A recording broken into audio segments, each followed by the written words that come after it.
Bonjour à tous et bienvenue sur la chaîne Hélios Guidance. Je vous propose la guidance générale des cancers pour le mois de janvier 2025. Année que je vous souhaite belle et pleine de promesses et de réalisations. En attendant de vous laisser regarder cette guidance qui semble manifester un début où vous allez être dans la réflexion, où vous allez essayer de voir quelle direction justement vous avez envie de prendre pour cette nouvelle année, eh bien je vais vous demander de vous abonner si ce n'est pas fait et que vous prenez plaisir à retrouver mes guidances. Ça permet à la chaîne de se développer, de se déployer et ça m'encourage à continuer à vous proposer ces guidances régulièrement. Donc merci infiniment à tous ceux qui sont là déjà depuis un moment et à tous les nouveaux abonnés de ce mois-ci. N'hésitez pas aussi à liker, commenter et partager les vidéos. C'est ainsi que le référencement de la vidéo est meilleur. Donc merci encore une fois. Je vous laisse tout de suite avec votre tirage.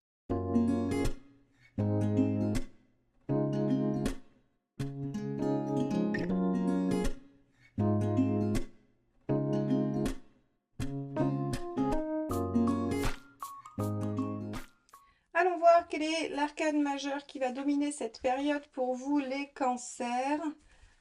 Donc, quelle est la tendance globale de ce mois de janvier 2025 pour vous? Hop là.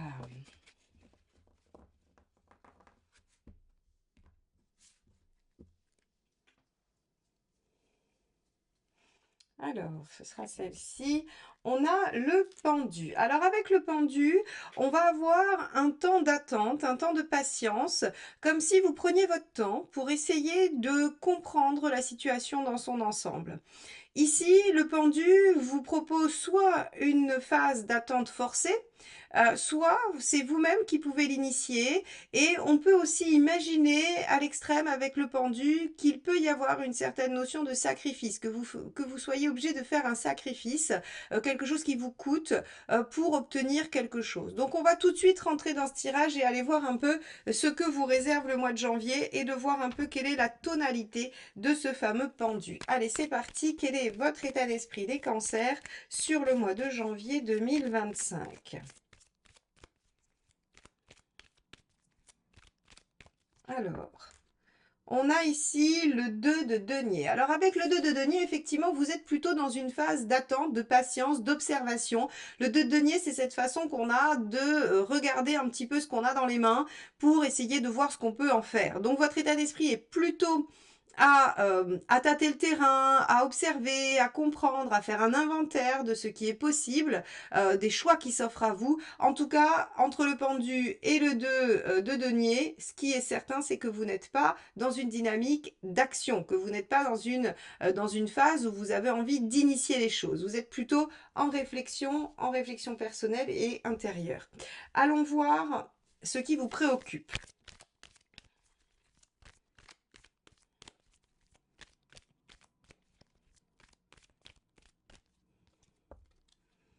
Le roi de bâton, ce qui vous préoccupe, c'est votre affirmation. C'est de peser le pour et le contre, de peser bien vos mots pour être sûr de bien vous faire entendre, bien vous faire comprendre et vous faire respecter. Vous n'avez pas envie d'agir à la hâte, vous voulez être sûr et certain de ce que vous allez avancer, des arguments que vous allez donner, de la posture que vous allez prendre. Vous êtes préoccupé par quelque chose qui est, en tout cas, sur une situation qui vous demandera de tenir le cap. Et donc, comme vous allez devoir tenir le cap, vous n'avez pas envie de vous tromper et vous préférez prendre du temps pour y réfléchir pleinement et sereinement. Très bien.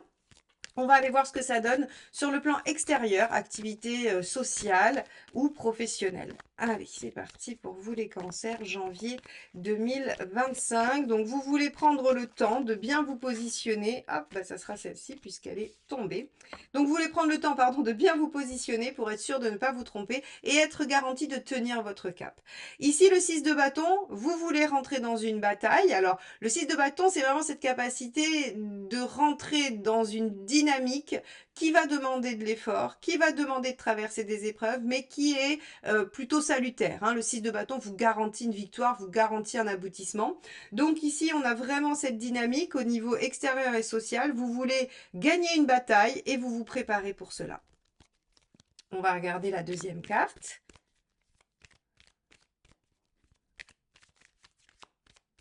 Le mât, ce que vous vous apprêtez à faire, je disais, est assez nouveau pour vous. C'est une façon nouvelle d'aborder les choses et donc forcément, vous avez besoin d'étudier la situation.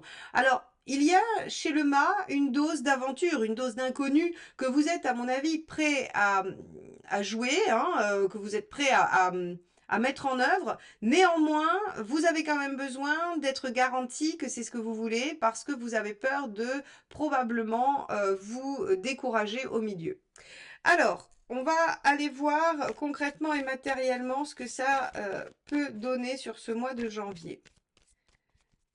Donc là, vous vous lancez vraiment dans une nouvelle aventure et vous voulez être fin prêt pour vous lancer dans cette nouvelle aventure. Matériellement, on a la justice. Eh bien oui, vous vous organisez. Donc vraiment, on a l'impression que vous partez en guerre ou que vous partez voilà, pour un projet que vous voulez bien ficeler. Alors, il y a quand même une nuance qui est assez intéressante, c'est que ici on a le mât, on n'a pas un battleur. Ce qui veut dire que avec un battleur, on pourrait imaginer que vous pouvez absolument tout contrôler, tout border, tout anticiper. Or, avec le mât, il y a une part vraiment d'inconnu et d'aventure. Donc, ça veut dire que vous êtes dans une phase préparatoire, mais sûrement préparatoire à gérer l'inconnu, à gérer le risque ou à gérer peut-être ce qui pourrait advenir. Or, vous savez très bien qu'avec un mât, il y aura forcément des surprises. Donc, que vous vous prépariez à l'idée de la justice, hein, c'est-à-dire, voilà, je m'organise, je mets en ordre les choses, je prépare, je vérifie, voilà, selon la teneur de votre projet, il va y avoir l'envie de peut-être border ça juridiquement, vous pourriez avoir envie de démarrer une nouvelle vie professionnelle et donc ça vous oblige à structurer ça sur le plan légal et tout ça. Sauf qu'en fait avec le mât on sait très bien qu'il y a des choses qui vont vous échapper. Alors préparez-vous à l'imprévu. C'est surtout ça qu'il va falloir faire les cancers. Allez, on va regarder ce que ça va donner sur le plan relationnel. Hop là, bah décidément. As de denier, hein. As de denier, il y a du nouveau, il y a un nouveau potentiel. Il y a alors une rencontre pour les célibataires. As de denier, c'est quand même une rencontre prometteuse, solide, hein, c'est du denier, donc c'est du concret. On n'est pas sur quelque chose qui devrait être insignifiant. Et si vous êtes déjà dans une relation, on pourrait avoir un renouveau concret, on pourrait avoir vraiment une nouvelle action, quelque chose qui se pose, encore une fois, je le dis concrètement, hein. Le denier, c'est vraiment pas n'importe quelle série, c'est-à-dire que là, vous allez le voir, il n'y a pas il n'y a pas quelque chose. Si on a un as d'épée, on pourrait avoir une nouvelle pensée, une nouvelle idée, une nouvelle façon de faire. Là, avec du denier, c'est vraiment nouvelle action, nouveau départ, nouvelle rencontre, et tout ça, c'est assez prometteur. Le secret de l'as de denier, c'est que s'il est déployé, il porte des fruits assez intéressants. Donc, ici, visiblement, dans la sphère relationnelle, il y a du renouveau pour vous, les cancers, sur ce mois de janvier. Vous commencez bien l'année. Allons voir la deuxième carte. Et oui, As de coupe. Waouh! Eh bien, magnifique. As de denier, As de coupe. Là, pour le coup, renouveau, embelli dans une relation, nouvelle relation. Les cancers, vous êtes dans quelque chose d'assez neuf, d'assez intense. Là, pour le coup, si vous êtes cancer, célibataire et que aucune rencontre ne se présente à vous, comme je le dis souvent, c'est que vous vous êtes trompé de signe, hein, vous n'êtes pas de la bonne date de naissance, c'est pas possible. Là, As de denier, As de coupe, on est forcément sur quelque chose de neuf. Et pour tous ceux qui sont déjà en relation, hein, qui se disent, bah moi j'attends pas de rencontre, alors il pourrait y avoir une rencontre déstabilisante. Après tout, pourquoi pas? Mais il peut aussi y avoir un nouveau projet concret qui relance les choses, qui redynamise les sentiments, qui permet de réinjecter quelque chose de nouveau et qui donne un nouveau souffle à votre relation. Bien, on va aller voir où vous en êtes au niveau du chemin de vie, mes chers cancers.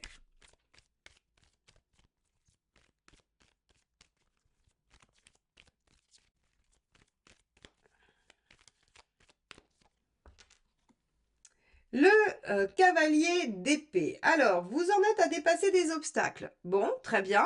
Donc effectivement, on pourrait imaginer que vous vous préparez à vous lancer dans un nouveau défi, qu'il soit social, professionnel ou amoureux, et vous avez bien l'intention de dépasser les obstacles, de dépasser ce qui vous a pour le moment un peu entravé, ce qui vous a donné un peu de fil à retordre. Je pense que très sincèrement, vous démarrez l'année avec une grande volonté, une grande envie de dépasser toutes les difficultés. Alors, vous prenez de la distance, vous prenez de la hauteur avec le pendu, vous êtes dans une observation stratégique qu'au début du mois et après, les choses se mettent en action, vous démarrez parce que vous savez à peu près où vous allez aller et si vous ne le savez pas, vous savez que vous allez gérer, vous avez confiance en vous. Allez, quel est le conseil pour vous, mes chers cancers?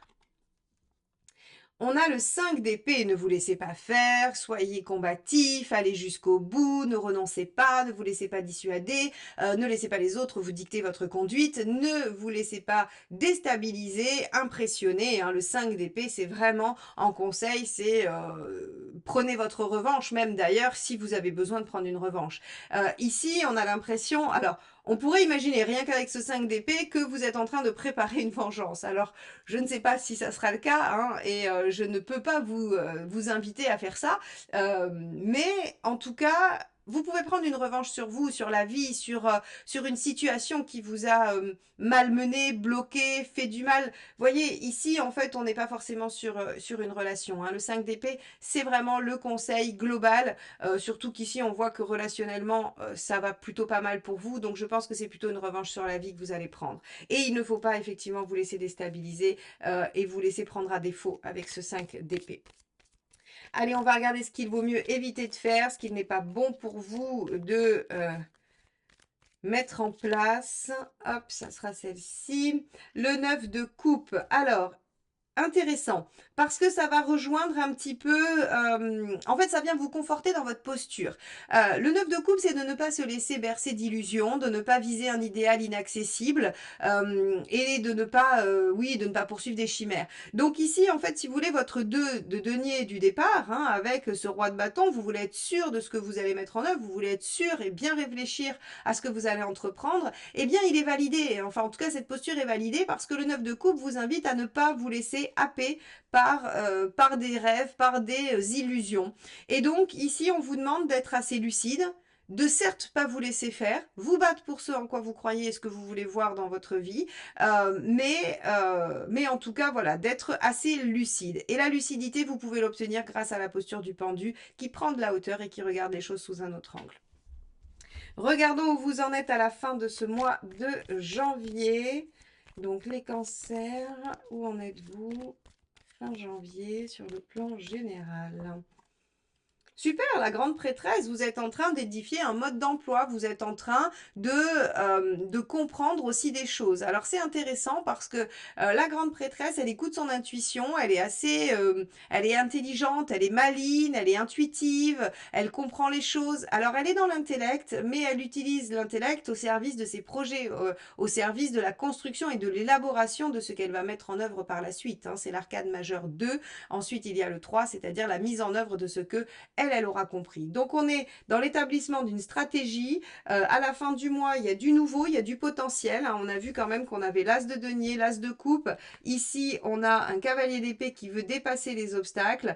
Et bien, à la fin, vous êtes dans cet établissement de stratégie pour dépasser tout ça ou pour développer le potentiel qui est offert sur ce mois de janvier pour vous, les cancers. Bien, un mois intéressant hein, où vous allez vraiment prendre le temps de choisir votre direction. On va regarder quel est le dernier petit message du tarot, hein, ce qu'il a envie de vous dire. Est-ce que c'est un conseil, une synthèse, une phrase à méditer? On va regarder ça. Ah, bah, celle-ci s'est retournée dans le jeu. Page de bâton. Je choisis une nouvelle direction qui me permet de m'exprimer tel que je le souhaite. C'est une synthèse. Voilà, vous prenez la direction qui vous convient et vous allez mettre en œuvre ce que vous avez envie de voir advenir dans votre vie. Encore une fois, les cancers, c'est un mois de choix, de décision, de prise de risque et de découverte de potentiel. Donc, je vais vous laisser avec ça et je vais vous souhaiter un très très beau mois de janvier. Merci de m'avoir suivi, de m'avoir écouté jusque-là et à très bientôt pour de nouvelles guidances. Bye bye.